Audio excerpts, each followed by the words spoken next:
Hey, do you want a room redo without the cost of actually getting new furniture and getting new items? Well, let me show you today what I did. Here, starting this video tour in the front room. Yes, this is the room that I so often tape in, and yet there's always something new going on.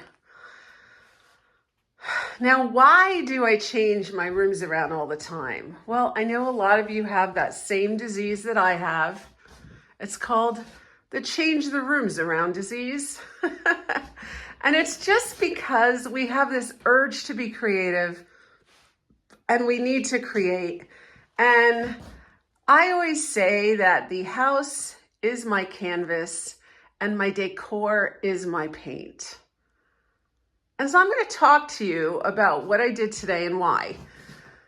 This front room, of course, would be known as the parlor. You can see we have a door.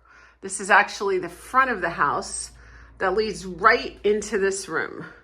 This room overlooks the street out front, and this would be the room where people would come to when they come visit the people in the house. This also is the original part of the house built in 1780. This is a cape, and this is a darling room with the 12/12 windows. This is probably one of my favorite rooms because of that. No matter what I do in this room, it looks wonderful. So let's go to the two reasons I started moving things around. One was that sofa that was in here was just too big for this room, and I knew that, but you know, where else was I going to put it? It was in here and it blocked the window, and I hated that it blocked the window, so that was bothering me. The other thing is I'm reading this fantastic book that's talking about homes during the late 1700s, early 1800s, and they talk about what they did with the parlors. And it turns out there were two parlors in a lot of homes. This would be my first parlor. What I use for my living room or family room would be my second parlor. And each parlor had different distinctions. The front parlor, where they would take visitors in, would be something that was very well decorated.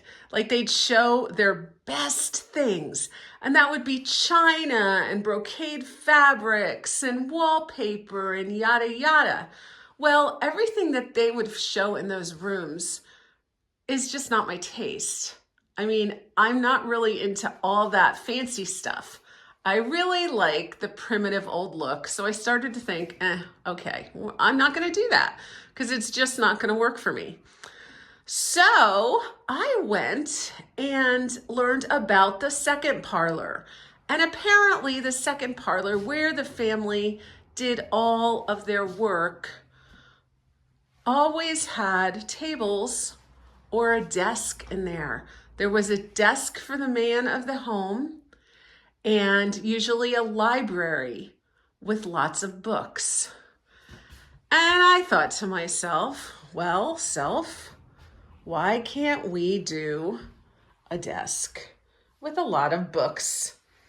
Why can't we pull out some of those old books, bring one of these highly patinaed tables in? Now they would have had something more mahogany and fine, but I myself like the patina and the old tables. And why can't I pull that in here and make a beautiful area? So that's what I did. This cabinet now holds old books. These books are nothing more than books that were my husband's, my father's, his father's, old books from their classes. And they bought them used, and they're just old. Some of the spines are missing. It gives a really great old look. I'm also thinking of opening this up.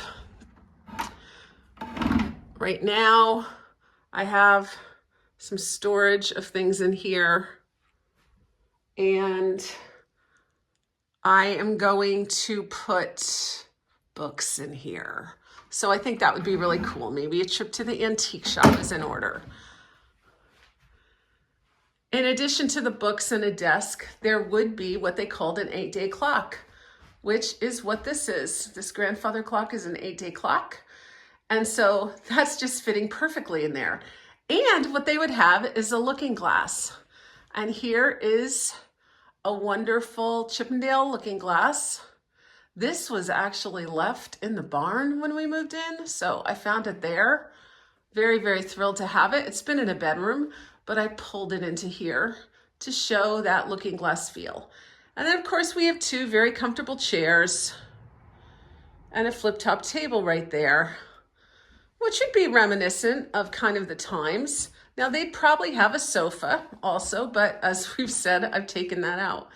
Over here, I had this table down with 3 Windsor chairs by it, but decided to just flip it up.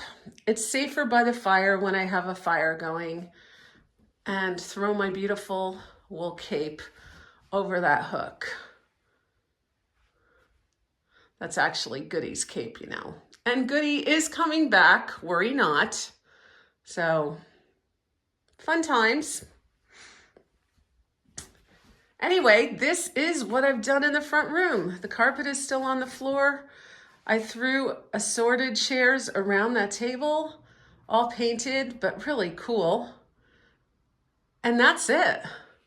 That is this look in a nutshell. And guys, you can see I'm pretty basic. I don't have a lot of stuff, a lot of fussy stuff, nothing. Everything on the walls is very deliberate.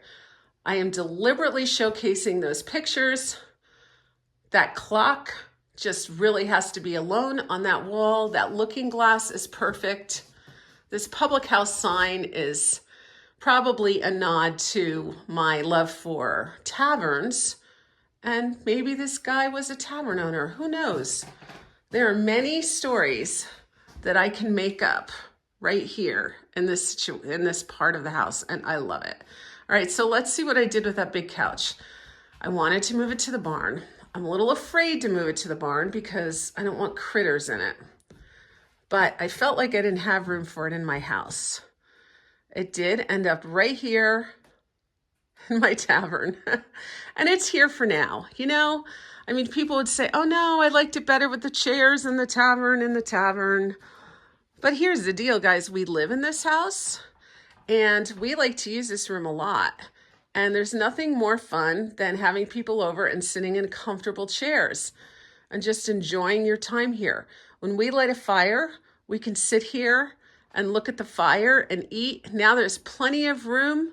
I use a lot of tables in my house because we all work on our computers, especially Tom and I. We both work on our computers a lot, and it's nice to be able to have a room where you can go in, shut the door, and work on your computer. So everything is bare, left for the space of the computers, and things have just stayed the same, really around what I've decorated. I did get a new barrel a couple weeks ago. Isn't that fun? Love that. I threw a lantern on top.